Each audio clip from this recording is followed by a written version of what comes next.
আমি খুবই ভাগ্যবান, সেদিন আমার বেঁচে থাকার কথা ছিল, মৃত্যু থেকে অনেক কাছে ছিলাম। আমি আমারই সংসদ এলাকায়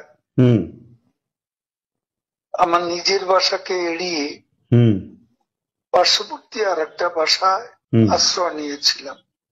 বেশ। তখন চারদিক থেকে মিছিল আসছিল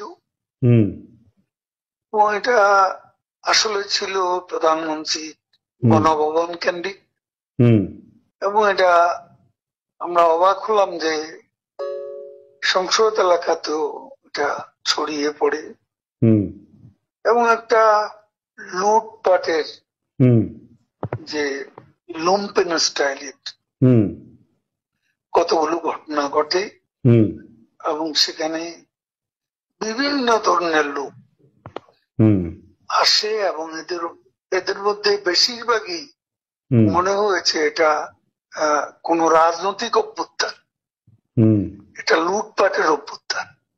না, একটা কথা জিজ্ঞাসা করি, সে তো আমরা তখন সেটা দেখলাম এবং মাননীয় প্রধানমন্ত্রীকেও যে বাসাতে ছিলাম তারা সে বাসাতেও হামলা করে। আচ্ছা। তারা জানতো না যে সেখানে আমি আছি। আচ্ছা। আমার বাসা তারা লুটপাট করেছে, কিন্তু যে বাসায় আমি গিয়ে আশ্রয় নিলাম সেখানে তারা হামলা করবে এটা আমি ভাবতে পারি।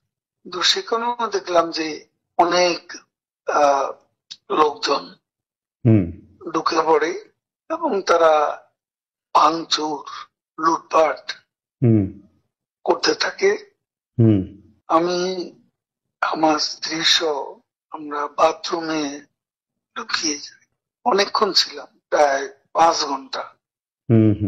তারপর একটা পর্যায়ে এরা তো ওই বাথরুমের ভিতর সেখানেও কমোড, বেসিন এগুলো তো লুটপাট করেছে সব জায়গায়। সেগুলোর লোভে প্রথমত তাদেরকে আমার ওয়াইফ সেই বাথরুমের মুখে দাঁড়িয়ে বারবার বলছিল যে আমি অসুস্থ, এ কথা বলে তাদের ফিরিয়ে দিচ্ছে। তো একটা পর্যায়ে তারা এই বাথরুমে যেগুলো আছে সেগুলো লুট করার জন্য জোরপূর্বক প্রবাসীর হুমকি দেয়। তো সে সময় আমার ওয়াইফ জিজ্ঞেস করে যে কি করবো, খুলে দাও যা হবে।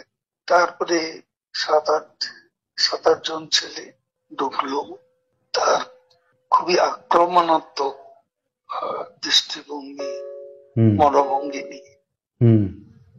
তখন হঠাৎ তারা আমার দিকে তাকায়, আমার দিকে তাকিয়ে আপনি নেত্রী চলে গেল, আপনি জাননি কেন?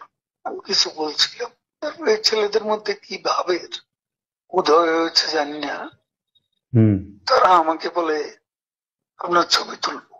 তারপর আমার ছবি তুলতে শুরু করলো, সেলফি নিচ্ছিল, ছবি তুলছিল। এরা ছাত্ররা অনেকে আমাকে চেনে, তো কি কারণে তারা তখন আক্রমণাত্মক যে মনোভাবটা ছিল সেটা নিয়ে এসে শীতল হয়ে গেল। এরা ঠান্ডা মাজাজে তখন কথা বলছিল। আচ্ছা। এদের মধ্যে আবার এক পর্যায়ে একটা গ্রুপ তারা চেয়েছিল আমাকে রাস্তায় সেনাবাহিনী হাতে তুলে দিতে, কেউ কেউ আবার এটাও চেয়েছিল যে জনতার হাতে তুলে দিতে। এটা অবশ্যই তখন একটা মানসিক ভাবে ভেতরে ভেতরে ভেঙে পড়েছিলাম।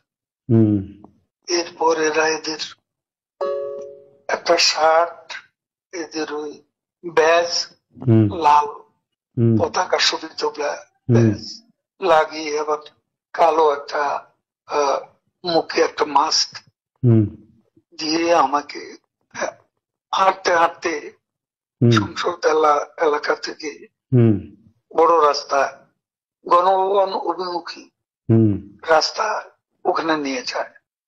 ওখানে নিয়ে হঠাৎ করে কোত্থেকে ট্যাক্সি আসে, হুম একটা ইজি বাইক, হুম সেটা খালি ছিল, হুম ওখানে কোনো গাড়ি ঘোড়া কিছু ছিল না। হুম ওটা হঠাৎ করে কেন যেন এসে পড়ল, হুম হয়তো আমার ভাগ্য। এরা দুজনে আমাকে নিয়ে, আমার ওয়াইফকে নিয়ে ওটাতে উঠলো আর বলতে লাগলো, ওতে তো অসংখ্য মানুষ, হুম চেক আপ সব জায়গায়।